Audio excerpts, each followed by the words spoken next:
Québec accorde 4,2 millions de dollars pour le train de Charlevoix. L'argent permettra l'acquisition d'un quatrième train et servira à l'entretien de la voie ferrée. C'est quand même une aide exceptionnelle, c'est pas une aide qui est dans le cadre d'un programme.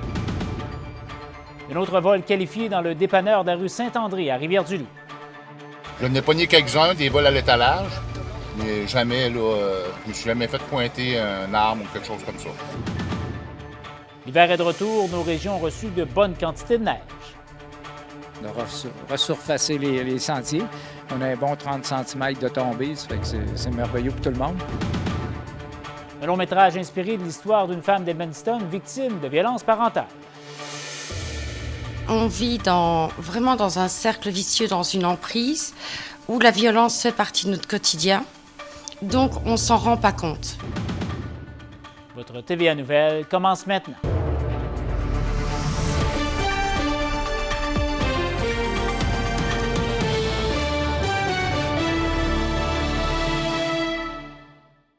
Bon début de soirée. Québec octroie 4,2 millions de dollars au train de Charlevoix pour assurer sa survie pour les 3 prochaines années.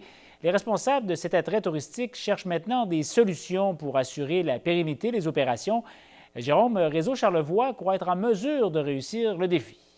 Oui, c'est ce que croit l'organisation. Toutefois, plusieurs questions demeurent concernant la future forme que prendra ce train dans les prochaines années. Une étude est en cours. Voici mon reportage. C'est confirmé, le train Charlevoix continuera ses opérations pour les 3 prochaines années. C'est quand même une aide exceptionnelle, c'est pas une aide qui est dans le cadre d'un programme et c'est pas non plus la responsabilité du gouvernement du Québec. La fin de l'entente entre le CN et Réseau Charlevoix mettait dans une fâcheuse position l'offre touristique. Le président de Chemin de fer Charlevoix avait demandé formellement une aide à la ministre. Ça fait 15 ans qu'il y a une aide qui vient du CN. Puis comme je dis, on était chanceux d'avoir le CN, alors évidemment.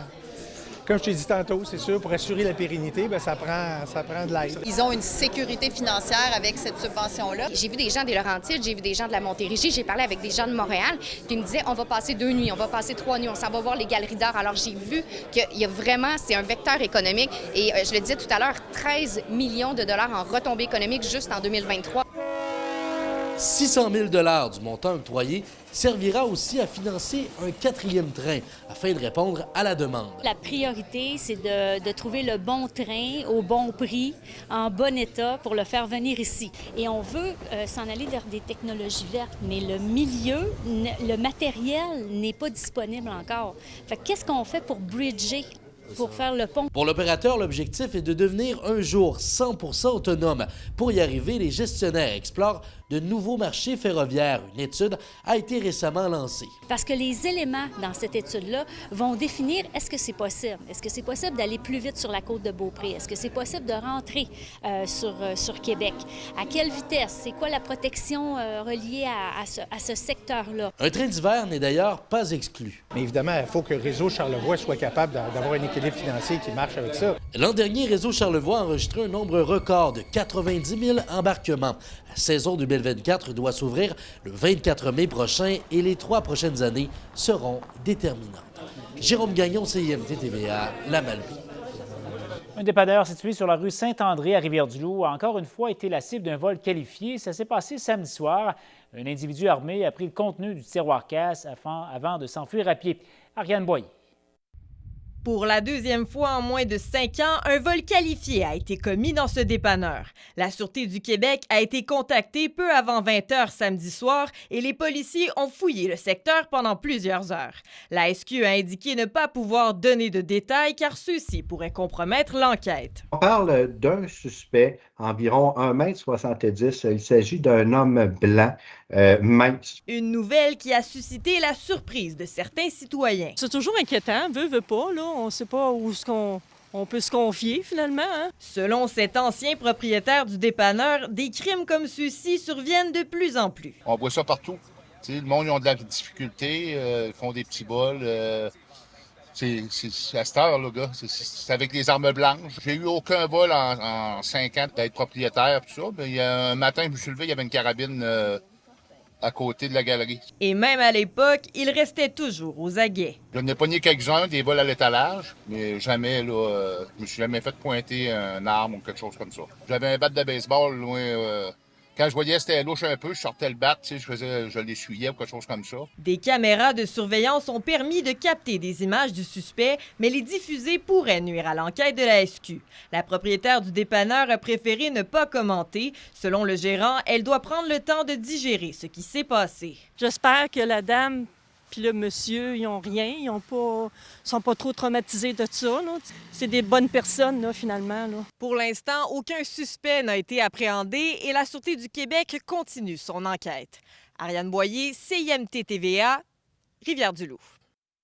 Dans le dossier de la traverse Rivière-du-Loup-Saint-Siméon maintenant, la Société des traversiers du Québec confirme que des propositions ont été soumises à la suite de l'appel d'intérêt pour trouver un armateur privé. La date limite était vendredi, après que 3 semaines supplémentaires aient été accordées. L'armateur devra opérer le traversier et effectuer le dragage au quai de Rivière-du-Loup. Un comité d'experts a été mandaté pour analyser l'appel d'intérêt. Cette possibilité doit être la dernière option étudiée avant que la décision finale soit prise. Selon les analyses de la STQ, jusqu'ici, maintenir la traverse à Rivière-du-Loup coûterait 2 fois plus cher que de la relocaliser à Cacouna. Ceux qui pensaient que l'hiver était terminé ont été ramenés à la réalité. Nos régions ont reçu une bonne bordée de neige. Environ 50 cm de neige sont même tombés dans Charlevoix. Charlène Gros. Après des journées printanières, l'hiver est revenu. Alors que certains se réjouissent, d'autres se résignent. Non. Pourquoi? Parce qu'on était bien, mais je suis contente pour ma fille. Un petit peu, oui. Parce qu'il était un peu tard pour avoir de la neige. Non, pas tellement. L'appel était essentiel. Aujourd'hui, je déneigement, mais ça désennuie puis c'est tout. Très heureuse. C'est l'hiver. C'est le mois de mars, c'est normal. Plus ou moins, là. Parce qu'on a une paix gâtée, là, hein, avec la température qu'on a eue avant ça. Les déneigeurs, qui ont été peu occupés dans les derniers mois, étaient aussi à l'œuvre un peu partout. On était bien partis pour le printemps. Le malheur des uns fait le bonheur des autres. Les adeptes de sports hivernaux vont enfin pouvoir profiter de la saison. Entre Noël et le jour de l'an, puis la relâche aussi, on n'a presque pas eu de monde parce qu'on était pratiquement fermé. Et c'est bienvenu, là, parce que nous, on remet le club en opération, puis ce matin, on est en train de resurfacer les sentiers. On a un bon 30 cm de tombée, ça fait que c'est merveilleux pour tout le monde. Puis la clientèle va être contente aussi. Les sentiers de ski de fond, notamment, font des heureux. Là, qui viennent ici là, tôt le matin, puis ils repartent en après-midi, souvent de fois. Puis il va y avoir plein de monde cette semaine, c'est sûr, là, parce que ça va être super beau. Ça gèle la nuit, puis on va avoir des super de belles conditions. Là. Conséquence de cette neige lourde et collante, le parc des Chutes a toutefois été fermé aux marcheurs. Les sentiers sont entravés par des arbres cassés. Les automobiles ont dû faire face eux aussi à une chaussée enneigée et glissante. Plusieurs sorties de route sont survenues, mais rien de grave. Charlène Gros, CIMT TVA, Rivière-du-Loup.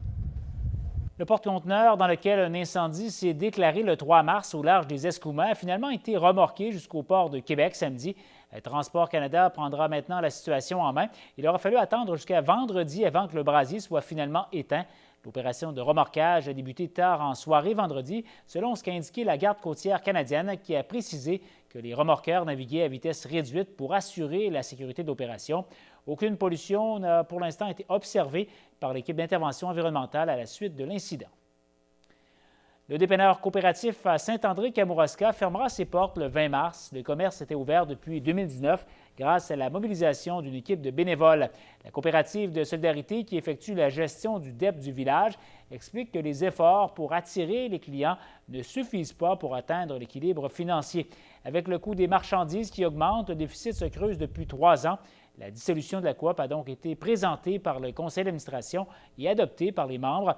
Le CA espère toujours que des personnes seront intéressées à reprendre le flambeau pour maintenir en opération ce commerce de proximité. Ici Mylène Thomas. Au retour, vous verrez la violence parentale mise en lumière dans un long métrage qui sera réalisé ici à Edmundston. Un couple d'Edmundston souhaite dénoncer la violence parentale en réalisant un long métrage. Leur film sera bientôt tourné dans la région. Il racontera l'histoire d'une femme amnésique après la mort mystérieuse de sa mère violente, une histoire inspirée de faits vécus. Mylène Thomas.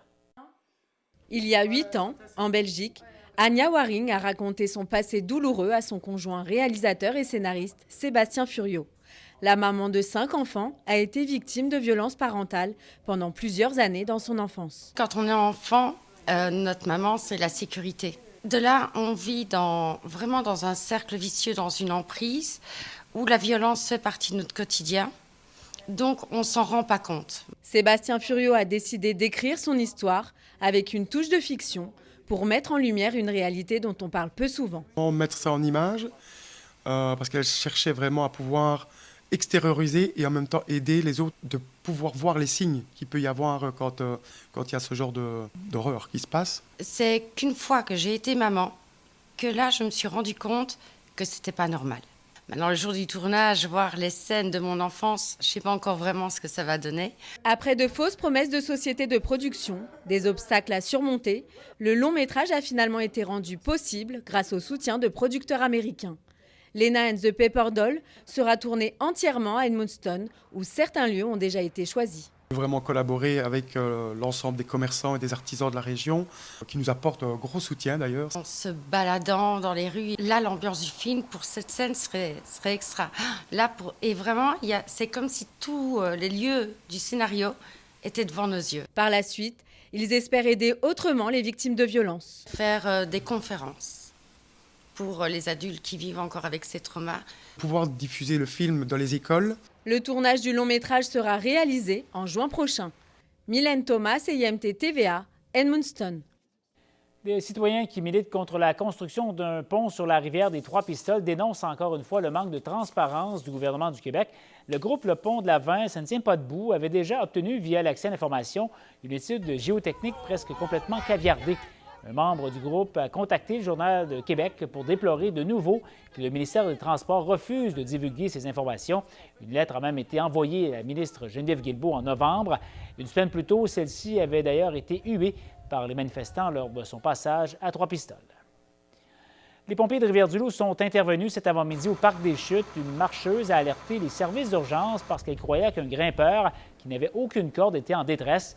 Entre-temps, un ami de l'homme l'a rejoint sur la paroi. Un homme araignée du service de sécurité incendie a rapidement validé qu'ils étaient expérimentés et en contrôle. C'est quelqu'un qui prenait une marche, puis une heure plus tard est revenu et la personne était toujours au même endroit sur la paroi. Notre éclaireur a pu leur parler, puis en fait, il montait d'en bas vers en haut. C'est juste qu'il travaillait en équipe et il se pratique. La chronique spectacle, une présentation de Bâti-Tech. Mieux bâtir pour mieux vivre. Je me saoule avec le bruit des corps qui m'entourent. Alors Francis, la ronde des duels s'est terminée de façon magistrale hier soir à la voix. Le chanteur Andrew passe à la prochaine étape. Oui, c'est grâce à son interprétation de la chanson de Marie-Denise Pelletier, Tous les cris, les SOS, qu'il continue l'aventure télévisuelle.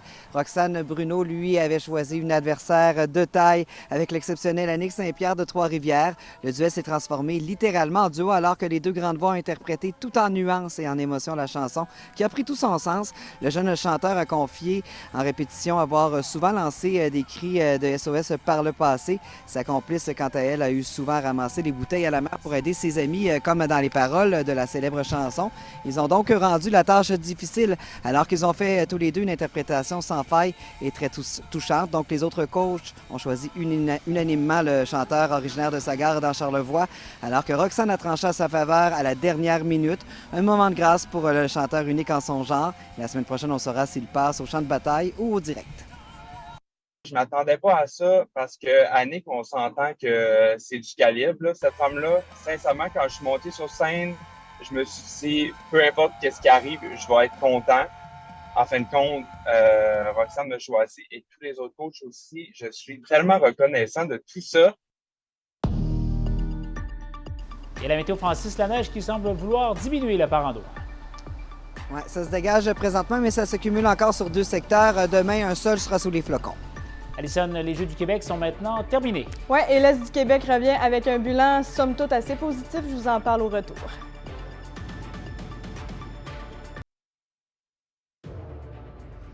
Les sports, une présentation de Meubles Tardy, le seul centre d'électroménager général électrique de la région. Meubles Tardy, pour le meilleur et pour le prix. Alors, Alison, c'est samedi que se déroulait la cérémonie de clôture des Jeux du Québec. Oui, au final, l'Est du Québec s'est vu décerner 3 bannières, soit la 3e place de la délégation de patinage artistique, la 2e place en patinage de vitesse, ainsi qu'une bannière d'esprit sportif en curling féminin. L'Est du Québec a récolté 12 médailles au total et 3 de ces médailles ont été récoltées par la porte-drapeau Stella Rosé. En fait, les athlètes ont répondu aux attentes des objectifs des entraîneurs. On pensait 10 médailles en partant, on en a eu 12. Évidemment, nos patineurs de